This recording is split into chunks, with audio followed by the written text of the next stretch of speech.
దేవునికి మహిమ కలుగునుగాక. ప్రభునందు ప్రియ దేవుని పిల్లలైన మీ అందరికీ మన రక్షకుడు మన ప్రభువైన యేసుక్రీస్తు వారి శుభనామములో అందరికీ వందనాలు తెలియపరుస్తూ ఉన్నాను.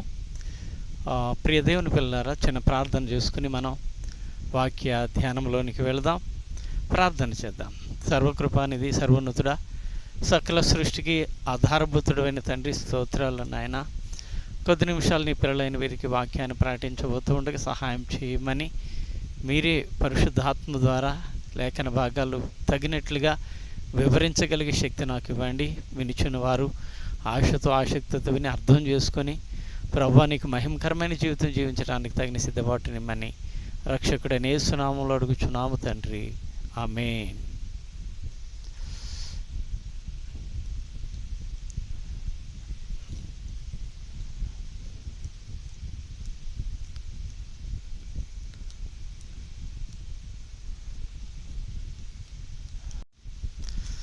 ప్రియులారా, మనం వాక్యాన్ని చదువుకుందామండి. పేతురు రాసిన మొదటి పత్రిక 2వ అధ్యాయము మొదటి భాగము, మొదటి వచనము, 2వ వచనం, 3వ వచనం కంబైన్డ్గా ఉన్నాయి. 2-3 కంబైన్డ్గా ఉన్నాయి. మొదటి వచనాన్ని చదువుకొని తర్వాత వివరణ చూసుకుందాం. ప్రియులారా, ప్రభువు దయాళుడని మీరు రుచి చూచి ఉన్న ఎడల సమస్తమైన దుష్టత్వమును, సమస్తమైన కపటమును, వేషధారణను, అసూయను, సమస్తమైన దూషణ మాటలను మాని.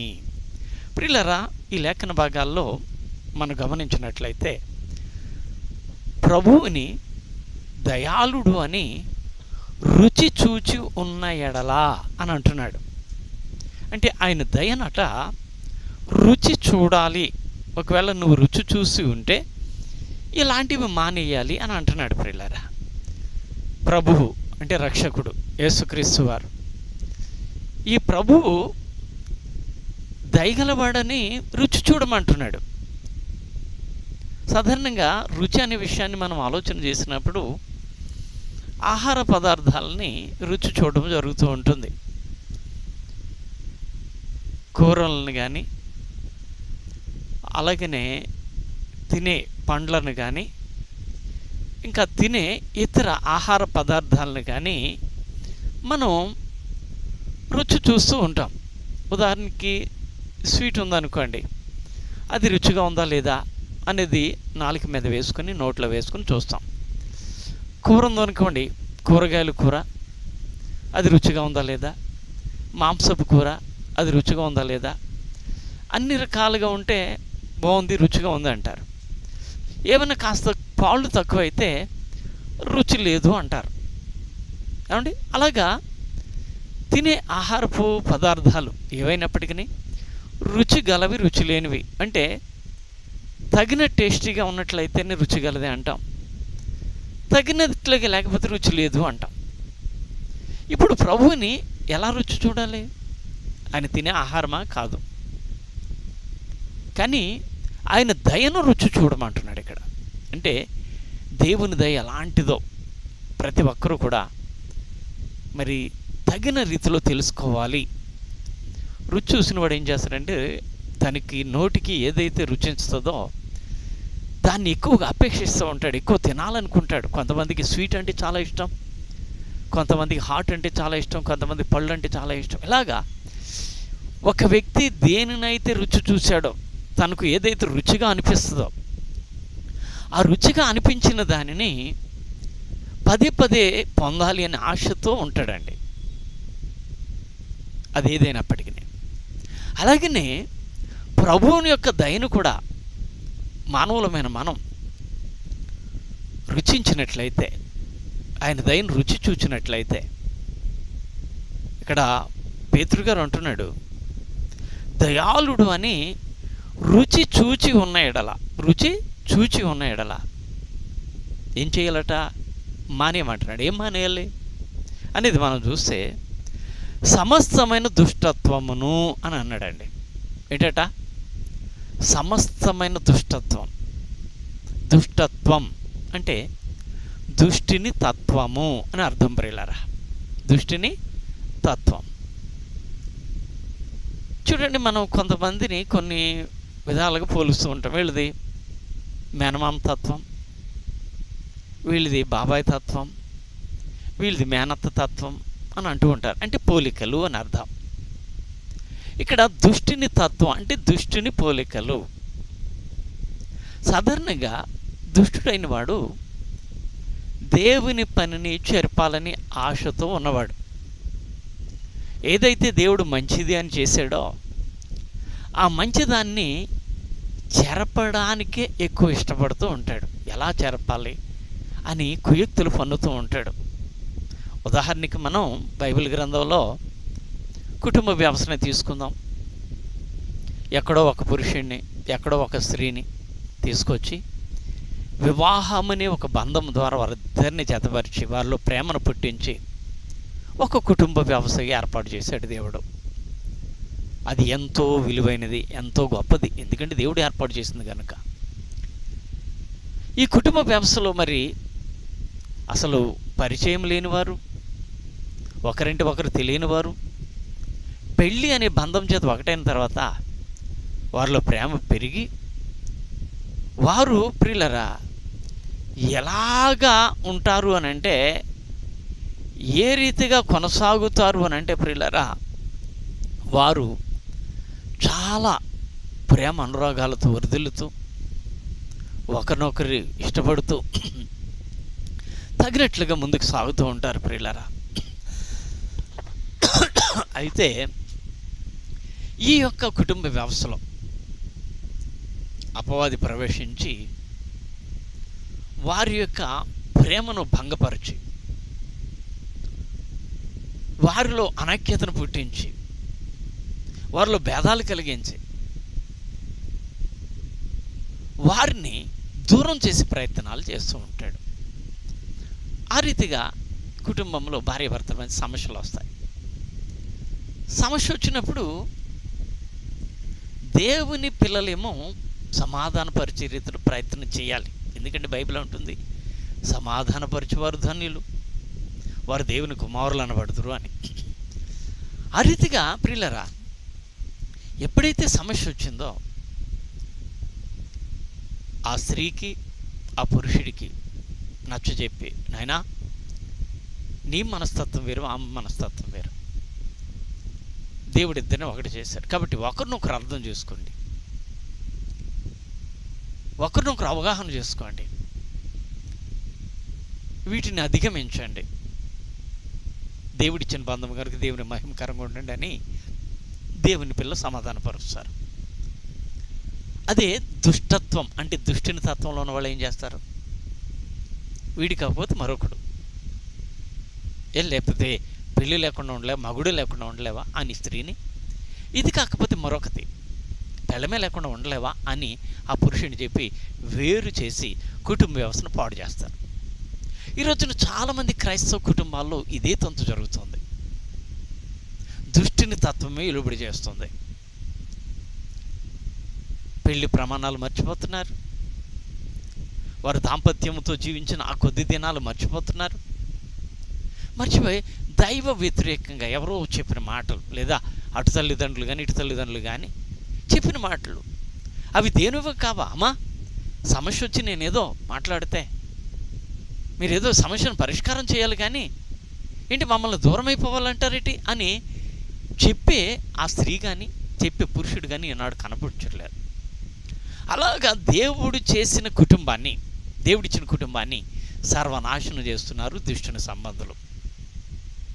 దేవుడు అంటున్నాడు, నీవు కనుక దేవుడిని రుచి చూస్తే, దయాళుడని రుచి చూస్తే ఇలాంటి దుష్టత్వం మానే, కుటుంబాలని చెరిపే పనులు మానే.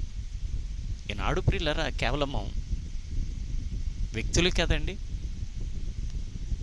కొంతమంది దేవుని యొక్క ప్రతినిధులు అనబడిన వారు కూడా ఈ రోజున కుటుంబ వ్యవస్థలు పాడు చేసేవాళ్ళు చాలామంది కనపడుతున్నారు లోకంలో.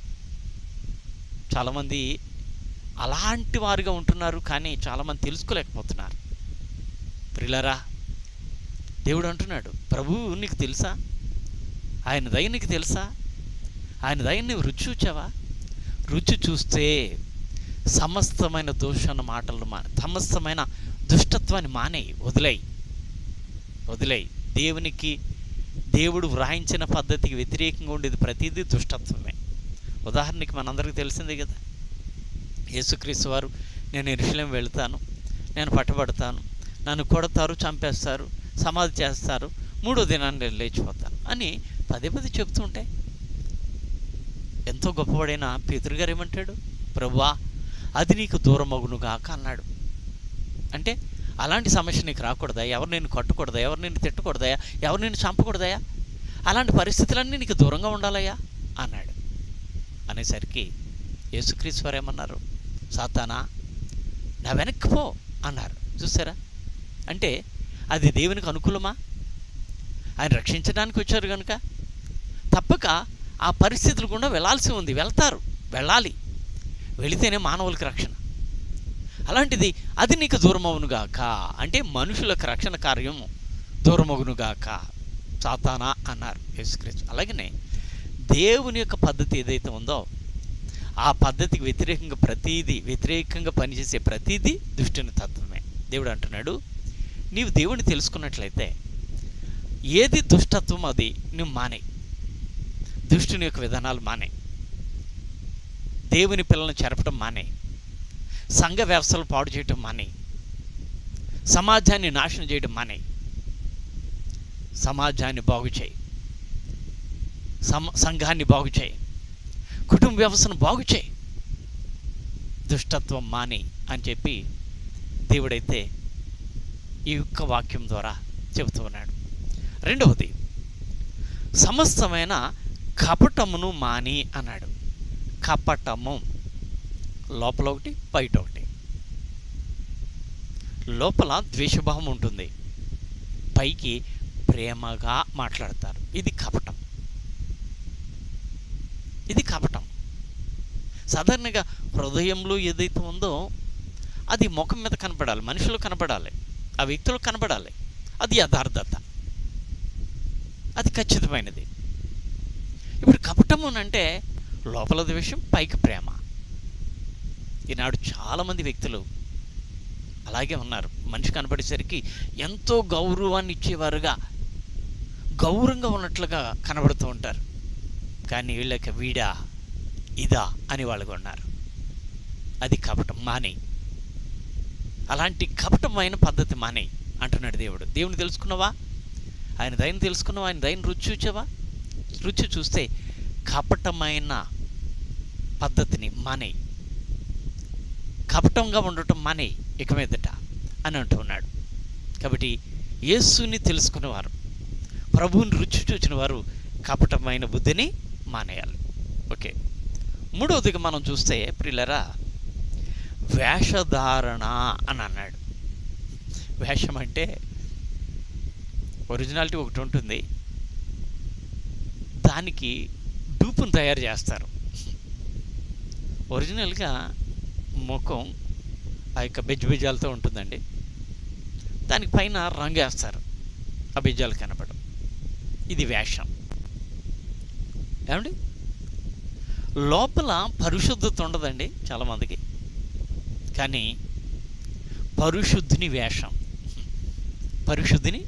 వేషాన్ని వేసుకుంటారు.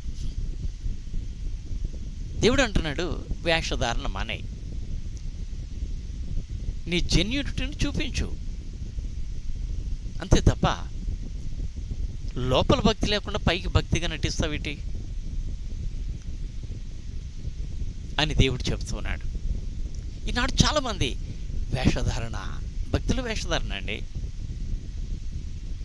సంఘంలో అనేకులు వేషధారులుగానే ఉంటూ ఉన్నారు. యథార్థపరులుగా ఉంటులా, ఖచ్చితమైన వారుగా ఉంటులా, నిజాయితీ పరులుగా ఉండుటలా, న్యాయవంతులుగా ఉండుటలా.